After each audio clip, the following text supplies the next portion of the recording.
नमस्ते। हाल ही में UP triple SC JEE का जो पेपर आया है ना, उसके बाद से घबराहट और टेंशन का माहौल है, जो कि बिल्कुल स्वाभाविक है। लेकिन आज हम बिल्कुल शांत दिमाग से और पूरी तरह डेटा के आधार पर 3 मई 2026 के यूपी लेखपाल मॉक टेस्ट का पूरा विश्लेषण करने वाले हैं। कट ऑफ स्कोर और अलग अलग विषयों का प्रदर्शन, सब कुछ आज के इस विश्लेषण में डेटा के जरिए क्लियर हो जाएगा।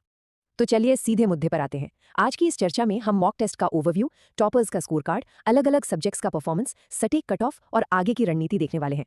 चलिए शुरू करते हैं। सबसे पहले बात करते हैं मॉक टेस्ट के ओवरव्यू की और देखते हैं कि कंपटीशन का लेवल आखिर है कितना। 19,328। इस संडे वाले मॉक टेस्ट में ठीक इतने ही कैंडिडेट्स ने हिस्सा लिया है। ये कोई छोटा नंबर नहीं है। ये हमें तुरंत इस असलियत से रूबरू कराता है कि हमारा मुकाबला कितने बड़े ग्रुप से है। इतने बड़े पूल में खुद को आंकना ही तैयारी का पहला सही कदम होता है। अब देखते हैं टॉपर्स का स्कोर कार्ड। जो इस पेपर में सबसे बेहतरीन प्रदर्शन कर रहे हैं वो आखिर कहां स्टैंड करते हैं।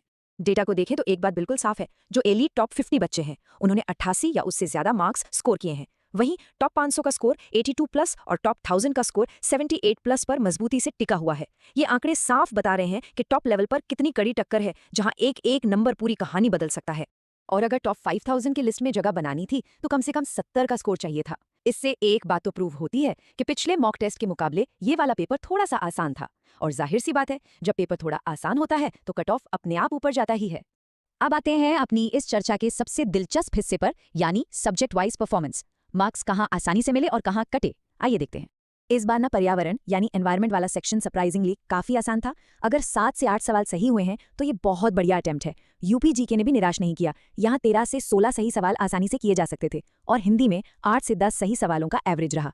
ये वो सब्जेक्ट्स हैं जहां से मार्क्स बटोरना एकदम जरूरी था। लेकिन देखिए, हर सेक्शन इतना सीधा नहीं था।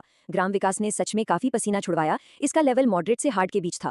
तो अगर किसी ने इसमें सिर्फ 2 से 3 सवाल भी सही किए हैं तो उन्हें राहत की सांस लेनी चाहिए, क्योंकि डिफिकल्टी को देखते हुए ये एक बहुत ही सॉलिड अटेम्प्ट है। वहीं साइंस और कंप्यूटर थोड़े आसान से मॉडरेट लेवल के थे। कंप्यूटर में 11 से 13 नंबर लाना एक बहुत ही पॉजिटिव संकेत है।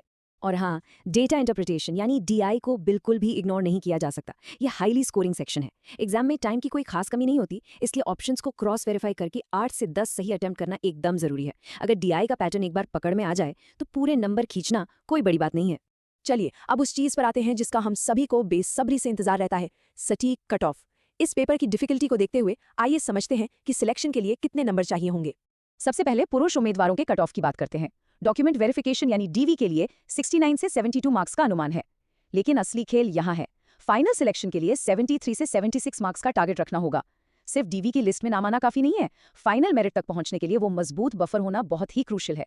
महिला उम्मीदवारों की बात करें तो डीवी के लिए कट ऑफ 66 से 68 मार्क्स और फाइनल सिलेक्शन के लिए 70 से 72 मार्क्स के बीच रहने की उम्मीद है। ध्यान देने वाली बात यह है कि अगर स्कोर इन डीवी वाले मार्क्स से भी नीचे जा रहा है तो ये एक बड़ा रेड फ्लैग है। इसका सीधा सा मतलब है कि अभी और इसी वक्त से दोगुनी मेहनत शुरू करने की जरूरत है। ये तो हो गया बीमारी का पता लगाना। अब बात करते हैं इलाज की। देखते हैं कि आगे की रणनीति कैसी होनी चाहिए। जीएस के डर को एकदम जड़ से खत्म करने के लिए यूपी ट्रिपल एससी चैनल पर 10 दिन 10 वन शॉट सीरीज आ रही है। इसका शेड्यूल कुछ ऐसा है: 4 मई को इकोनॉमिक्स, 5 मई को अजीत सर की स्पेशल क्लास, 6 मई को ज्योग्राफी और 7 मई को करंट अफेयर्स। जो लोग अपने कमजोर टॉपिक्स को तेजी से स्ट्रॉन्ग बनाना चाहते हैं उनके लिए ये एकदम परफेक्ट आक्रामक रणनीति है। अब थोड़ा हाल ही में हुए जेई एग्जाम के कंप्यूटर सेक्शन से कुछ सीख लेते हैं। ये डेटा हमें क्लियरली बताता है कि 4 से 5 सवाल तो बिल्कुल आउट ऑफ सिलेबस और सरप्राइजिंग थे, जैसे कि पावर पॉइंट या बहुत ही डीप नेटवर्क टर्म्स। लेकिन बाकी के 8 से 10 सवाल पूरी तरह से डुएबल थे और इन्हें सॉल्व करने की सबसे अचूक चाबी थी ऑप्शन एलिमिनेशन। ऑप्शंस को हटाते जाइए, सही जवाब खुद ब खुद सामने आ जाएगा।